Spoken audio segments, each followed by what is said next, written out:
ko yung interview ng mga Marines kay Jessica Soho. Yung pinapakwento niya parang kina-clarify niya, ano ba 'to, ano ba 'to? Mga nandun sa affidavit ng 18 na ex-Marines, ganyan. Tapos may tanong si Jessica Soho, sabi niya gano'n, "Linawin ko lang ha kasi iintragahin kayo, DDS ba kayo?" Unahan ko na yung mga mangiintriga sa inyo. Baka DDS kayo, hindi kayo mga Duterte supporter. Actually, sa totoo lang, napikon ako doon. Yung parang, bakit problema nyo kung DDS yung mga ex-Marines? Kung DDS yung ex-Marines, anong problema nyo? Bakit paniniwalaan nyo lang pagka hindi DDS yung nagsasalita? 'Di ba? Nairita talaga ako doon. Tapos yung parang, the way Jessica Soho asked it, kaya nag-react talaga ako ng todo-todo dun sa joke ni Attorney Edward Chico yung DDS bobo. Kasi yan yung sinasabi ko. Yung ginagawa nino-normalize nila yung discrimination sa mga Duterte supporters. Ano nga yun kung Duterte supporter ako? Ano nga, kung kunwari well, sinabi ng mga Marines na hindi sila DDS, ganyan-ganyan and whatsoever. Pero ang point ko lang, kung DDS yung mga Marines, anong problema ninyo? Ba't ibig sabihin pagka DDS supporters yung mga yan, hindi na yan magsasabi ng totoo? Nairita talaga ako dun sa question na yun ni Jessica Soho, na parang, tangina nitong mga to, kayo yung mga nagsasabi na fair, walang diskriminasyon, walang ano-ano, kineme-kineme. Why that question is important? Ngayon, kung kunwari sasabihin ng mga tao, hindi mga DDS yan, ano ngayon? Ibig sabihin ba nun, hindi na totoo yung sinasabi ng mga Marines? Diba? Parang sa akin, tapos yung pagkaka-question pa ni Jessica Soho, parang a matter of fact na, DDS daw kayo, ganyan-ganyan. Ano ngayon kung totoo? Why is that question important? Mag-focus kayo dun sa veracity noong affidavit. And that is discrimination perpetuated by our mainstream media, by a respected host in the person of Jessica Soho. Bakit ganun? Bakit kailangan parang, DDS ba kayo? Pero yung whistleblower na yellow, pag nag-whistleblow ang yellow, tatanungin nyo ba ng ganyan? Yellow ka daw. Tatanungin nyo ba ng ganyan? Hindi. Gagawin nyo lang yan sa mga Duterte supporter.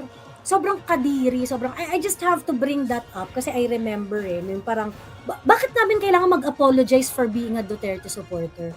'Di ba? Duda pa sila pag DDS Gusto i-frame ni Jessica na Duterte ang may pakana nung expose. I am sure, yun talaga yung intention nila. I am sure na parang ang gusto nilang palabasin na kapag ka Duterte supporter, magsisinungaling para kay Inday.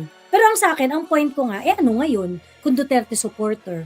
'Di ba? Bakit ang dumi ng isip ninyo na pag Duterte supporter, magsisinungaling yan para kay Inday, ganito yan. At what give you the license na kapag Duterte supporter kami, meron na kayong karapatan na i-equate na kasinungalingan yon. It's irrelevant. May nag-share kasi ng video ni Jessica Soho, sabi, ito yung interview ni Jessica Soho, parang objective, ganyan-ganyan. Well, yeah, until she brought up the DDS, the DDS in the conversation. Gusto ko lang malinawan lahat. DDS ba kayo? 'Di ba? So ngayon, parang, sige, para masaya kayo, sasabihin namin di kami DDS. Is that even a right question to ask? It's discriminatory. Putang ina nyo, gusto nyo fair, pagkatas kayo yung unang-unang nade-discriminate. 'Di ba? Kadiri. Sobrang kadiri talaga. Importante na makondisyon yung pag-iisip natin na sobrang hirap ng laban na susuungin ng mga leaders na sinusuportahan natin. So, left and right talaga magkakaroon niya ng, kumbaga, marami talagang kukontra dyan. At saka syempre, marami magiging detractors tsaka talagang pipiliting ibaon sa limot yung capabilities ng mga Duterte, no? So, in that case, in a way, yung pushback na nire-request ni Miss Joey or any other na parang prominent DDS vloggers sa estado ng landscape natin ngayon, that would actually require yung 100% commitment, no?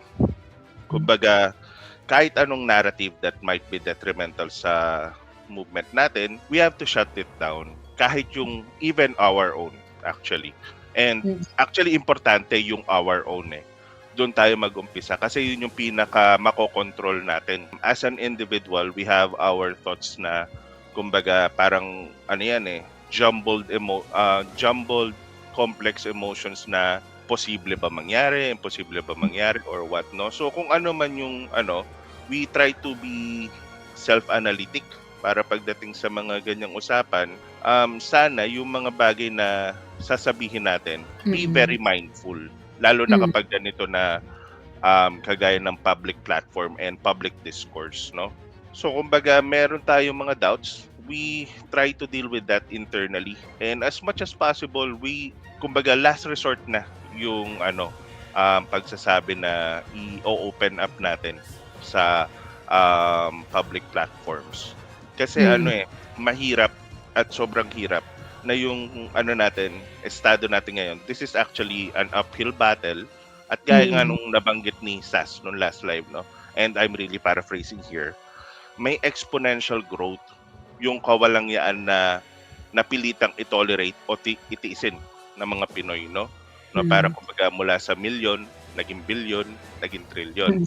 And then we were just basically parang unlucky bystander dun sa paglaki ng mga ninanakaw na yun, ano? So, importante na kung meron tayong pagdududa on how they move, we have to settle that within ourselves first, no? Kasi again, pakiramdam ko rin yung pagiging ganyan, response din yan dun sa paraan ng pagkikibit-balikat ng mga DDS na kapag tinawag na bobo, hindi nag-iisip, o di kaya may kulto mentality, inaano na lang natin siya. Ang parang sige na nga, para hindi na away. Na parang iwas pusoy na lang, ika nga, na parang wag na lang nating wag nang patulan, yun nga, no? To the point na hindi na natin na-recognize na in the greater scheme of things, DDS talaga yung may power. Kasi tayo yung majority sa bansa no? Kaya yung sinasabi na pushback ni Miss Joey, we have to know at hindi na sapat na alam natin on ourselves, on our own, na we have the numbers. We have to let them know. And we have to let them know na yung capabilities natin is really more than enough to actually be a legitimate threat. Kasi yung, legitimate threat yung Duterte, no? So, even if, regardless kung ano man yung sabihin nila, to the point na nagkampi-kampi na sila, di ba? Hindi nila matagal. Walang nangyayari. Kasi nga, alam ng even them, they recognize that. So, it's important na we recognize that ourselves, no?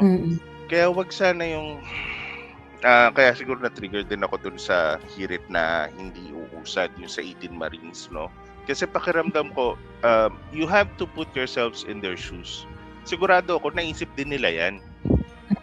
Diba? Na those 18 Marines, nakita nila yung landscape na talagang very pro kabulastugan ng BBM admin, ano? So sigurado, ni-wrestle na nila sa sarili nila yan. They have struggled with the idea na baka mapunta lang sa wala, no? So I think it's a disservice dun sa mga humaharap at nangunguna sa movement na mag-cast ka ng doubt, no?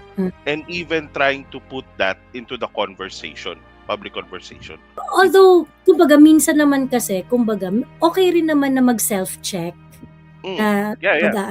Kapagod, yung mga ganon.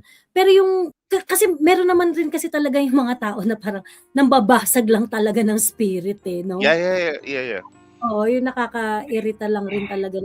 Hindi, wala nang mangyayari dyan, yung mga ganon. Yung parang, dude, hindi ngayon yung panahon para magagaganyan. Correct, di ba? Let's not do their job for them, no? Kasi yun ang trabaho nila na i-discourage tayo, makaramdam ng helplessness. At saka actually yung helplessness na nararamdaman natin, yan yung reaction kapag we are being continuously oppressed and no end in sight actually.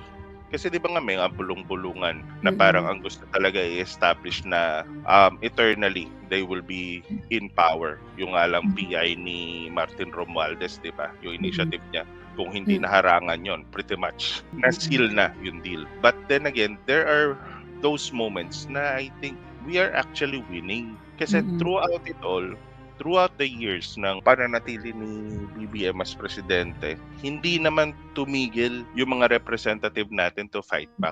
Nataon lang talaga na nasa minority side, which is expected na hindi ganun kalaki yung garnered support sa platform ni BBM, di ba? Pero outside that, Sara always had us, di ba?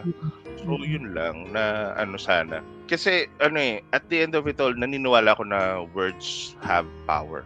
Tsaka yun lang talaga yung pangahawakan natin. Ayun yung legitimate na mapangahawakan natin to support the Dutertes.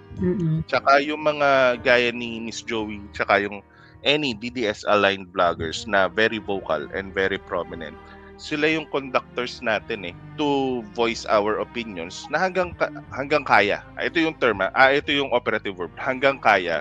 Wag na tayong dumagdag dun sa dun sa insurmountable na i-handle nila to actually be the face of the movement, no? Kasi 'di ba, meron tayo mga parang nakikita natin yung hirap to actually spread the word out there, 'di ba? Pinapakita nga nila doon sa Tay Kami Naman campaign. And I do remember, no? So ito i-share ko lang din, Miss Joey. Kasi ito yung parang talagang core memory kung sino man yung nanonood ng Inside Out. It made me pause to actually think and then move my feet, no? Kasi tanda ko, Miss Joey, yung live ninyo before, yung pag-call nyo to join the rally sa INC. Oo. Yung si Saldi ko nagsalita na, no? Very emotional kayo doon, na parang sabi nyo nga na it felt like parang shockwave nung sinabi ni Miss Joey na kung hindi tayo kikilos, parang pinabayaan natin na okay lang na may baby o batang inaanod sa baha, no? Through our inaction. Parang doon medyo parang nasampal ka ng katotohanan na may dugo, may bahid ng dugo yung mga kamay natin kung hindi tayo kikilos. Yun, no? Yun, with that, nagpunta kami ng INC. Ay, tara, punta na tayo, nagyakag na ako. Kasi yun yung sinasabi natin na parang words have power, na parang sigurado ako sa mga nanonood din ngayon, marami din sa inyo nagkaroon ng parang defining moment that actually made you a Duterte supporter and to actually put into action yung support na yung support na nararamdaman at gusto nyo ipakita. Ako nga hindi ko ina-expect na magiging sa first filing magkakaroon na ng ganong impact yung Tay Kami Naman signature campaign kasi nanginig na sila sa hig. Biruin nyo, ginamit na nila na reason to not approve the interim release. Ibig sabihin, nakita na nila na legit yung call. Na if the Supreme Court is going to make a decision, it will challenge the jurisdiction of the ICC. Correct, Miss Joey. Na talagang ginawa nilang silang kalan nila. Actually, silang kalan nila. Of course, they use it for a reason na yung fit doon sa narrative nila. Ang sinabi nila is, kasi ito yung networks of support ni, and they use it incorrectly. So that's why we win. Kasi ang paggamit nila doon, ito yung patunay na merong network of support, si PRRD. So therefore, kailangan, wag nyo talagang i-approve yung interim release. And I think what Attorney Butuyan forgot is the very, very process that we took advantage of is our constitutional, lawful process available to any Filipino. Yes. And it is a process within a democratic country like ours.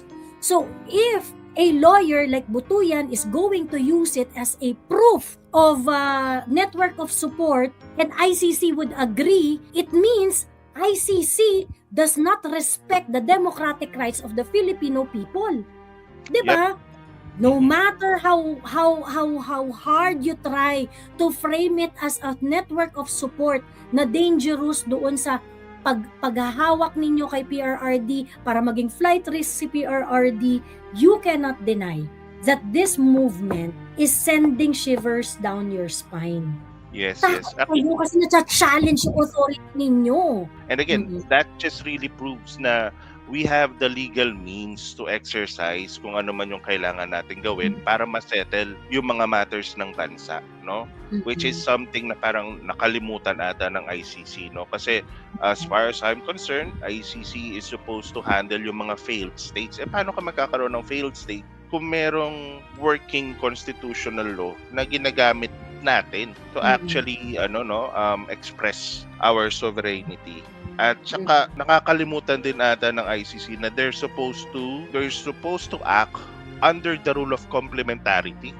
Hindi rin nila ginagawa yun So parang and again, this is one thing na kailangan natin makita as a win na it should cast our doubts aside kasi on the greater scheme of things, even the world understands na we have the influence and actual capability to turn things around, no? So ayun, kasi yung na lang, no, last point, Miss Joey, gusto ko ma-recognize natin na as DDS, we are here and we are still winning. We are gaining momentum Younger generation actually prefer Inday Sara dun sa mga latest survey, di ba?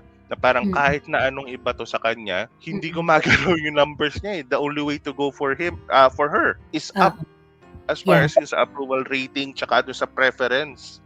Mm. BP is really for the people and because she's by the people eh. So it Mm. would be very very helpful na we fight with 100% commitment, no? Mm. Sagutin ko lang yung question ni Shirley Buck. Sabi niya, Miss Joey, what is stopping the SC to rule on the ICC jurisdiction? Kahit nga habeas corpus case hanggang ngayon, ayaw pa nila umpisahan. What is stopping them? If you're going to ask my view about this, ganito. Ano ang threat sa mga Supreme Court justices? How are you going to remove Supreme Court justices from their position? Impeachment, right? Ang Malacanang at ang House of Representatives, they can impeach anyone at this point. Kasi they have the numbers eh. Ngayon, nagse-celebrate na si Zamora na meron na daw silang numbers. So, kontrolado kasi ng Malacanang ang House of Representatives eh. And di hamak na mas madali magpa-impeach ng Supreme Court Justice kesa kay VP. Remember, Justice Corona, 50 million Enrile, yeah, Enrile supervised that handover ng 50 Diba? million. Oo. Diba 50 million per senator? So madali lang sila magpa-impeach ng justice. And we have to take into consideration that the justices are also human beings. May mga threats sa kanila. Very tangible threats sa kanila. So, maybe that's one of the reason why it's taking time na sila. Malamang may mga pressures dyan na, okay, mag-decide or ganito or whatever, ganyan. How do we counter that? Kung makikita ninyo, sa lahat ng mga government agency, Supreme Court ang may least popular support. Laging sila yung pinakamababa approval rating, satisfaction rating, ganyan. Kasi malayo naman talaga sila sa tao eh. Malayo sila sa tao. Yun naman dapat talaga eh. Parang sila objective body. Supposedly, no? Objective body tayo. Oo. However, kapag ganon, when they do something great or when they do something questionable, ganyan, mahirap rin silang i-reach ng tao.